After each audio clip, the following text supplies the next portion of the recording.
With show of hands, who in here knows who Mario is from Nintendo? I'm sure a majority of you raised your hands. As technology advances, so does the quality of video games. In the progression of time, sports and outdoor leisure activities are being replaced by indoor convenience of video games. I'm Staff Sergeant Olsen Bertrand. I will speak to you about some facts on video games. The symptoms of what makes one addicted to video games will also be discussed, along with some of the effects the disorder presents. Treatment and support will also be covered in the end of a brief summary of the subject. So let's talk about video games. Did you know that video games is a multi-billion-dollar industry in the US alone that brings jobs throughout the whole nation? More than 2/3 of American households play some kind of a video game. The average age is about 35 years old that makes up the majority of the gaming population. And about 40% of the gamers are women over the age of 18. Now that you know a little bit about some statistics about video games, let's move on to how it can be addicting. With today's technology and the quick growth of social media, video games are available more readily in cell phones and websites such as Facebook. Communication is becoming less and less personal. People are chatting via emails or texting rather than voice communication like telephone. Let's face it, kids are probably more likely to play Wii Sports than the real one. And the same goes for the adult, unfortunately.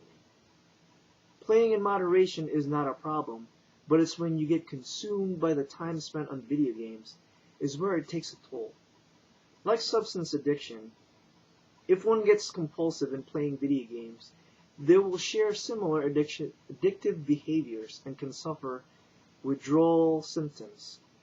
Both types of addictions may suffer from anger, violence, and depression if video games have been taken away from them. But unlike substance abusers, there is no physical need or crave of the brain. It is more of a compulsive gambler type, where there is a psychological influence to the addiction. Role-playing games are much more alluring to those who enjoy the interaction of others in fantasy realms. World of Warcraft is a good example, with millions of players and fan clubs that is there to help them feed their addiction. One who has social troubles might find the virtual life more appealing than the real one. But there is help available for those who are addicted or suffering from video game addiction. Now let's talk about treatment. Like gambling, there is treatment. It is considered impulsive control disorder clinically. There are detox facilities across the world that are seeing more video game addicted patients. And video game support groups are also getting more common, especially from the role-playing games like World of Warcraft. Like any other disorder, it can easily ruin people's lives. It can result in social problems like divorces, and even result in poor health conditions like neglect or poor exercise habit and lack of sleep or poor hygiene. Now that I've informed you some facts about video games and how it can lead to addiction, let me recap on what I have covered. We discussed on how technology is leading our society into a more virtual interaction world.